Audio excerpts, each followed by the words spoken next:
এই ঈদ তো খুশি, ঈদ তো কান্না নয়। ঈদের 2 দিন আগেও চাকরিচ্যুত করা হলো হাজার হাজার মানুষ। চট্টগ্রামের হাজীপাড়ায় বিশ্ব ইনসানিয়াত বিপ্লবের উদ্যোগে ঈদ পরবর্তী মতবিনিময় সভায় আল্লামা ইমাম হায়াত বলেছেন, এবারের ঈদ ছিল অশান্তি, হাহাকার আর নির্যাতনের। তো চাকরিচ্যুত করে ঈদের এই কদরের মধ্যে, রমজানের মধ্যে চাকরিচ্যুত করে ঘরে ঘরে যে হাহাকার, কীভাবে ঈদ হবে?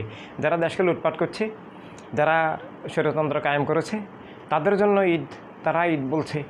যারা সুখে আছে, তারা লুট করে সুখে আছে, তারা অন্যদের অধিকার হরণ করে নিজেদের একটা স্বৈর রাজত্ব কায়েম করেছে। কিন্তু আমরা বলছি গণমানুষের কথা।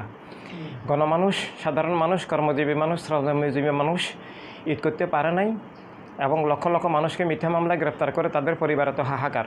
বৃহস্পতিবার সন্ধ্যায় নগরের আগ্রাবাদ হাজীপাড়ায় সংগঠনটির চট্টগ্রাম জেলা কার্যালয়ে ঈদ পরবর্তী মতবিনিময় সভায় তিনি এসব কথা বলেন। এতে উপস্থিত ছিলেন প্রিন্ট ও ইলেকট্রনিক মিডিয়ার সাংবাদিক সহ সংগঠনটির বহু নেতাকর্মীরা।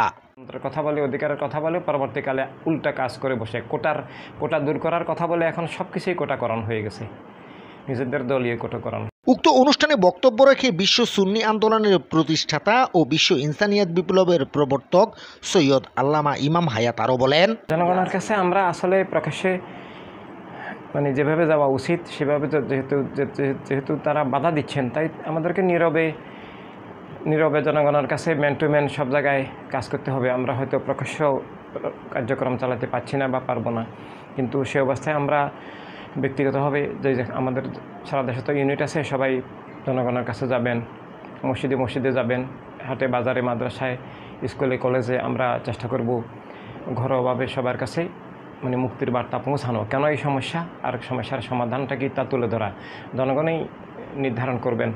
জনগণই দেশের মালিক এবং জনগণকেই তাদের মুক্তির পথ বেছে নিতে হবে। অতীতে কেন আমরা এইভাবে ধ্বংস হলাম?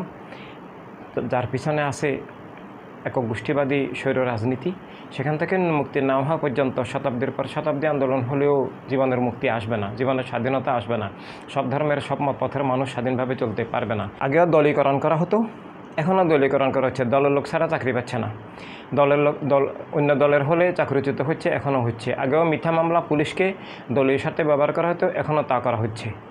এভাবে চরিত্রের দিক থেকে আগের এখন একই, বরং আরেকটু অবনতি ঘটেছে। আগেও গুন্ডাতান্ত্রিক সমাজ, সত্য কথা বলতে দিত না, মিথ্যার প্রতিবাদ করা যেত না, সরকারের সমালোচনা করা যেত না, করলে একটা মিথ্যা অপবাদ দিয়ে, ট্যাগ দিয়ে তাদেরকে মানুষকে বিভ্রান্ত করার এবং তাদেরকে কলঙ্কিত করার চেষ্টা করা হতো, এখনও তাই করা হচ্ছে। এতে আরও উপস্থিত ছিলেন মহাসচিব শেখ রায়হান রাহাবার, কেন্দ্রীয় নেতা আল্লামা রেজাউল কাউসার, কেন্দ্রীয় নেতা মাইনুদ্দিন টিটু সহ আরও অনেক নেতৃবৃন্দরা।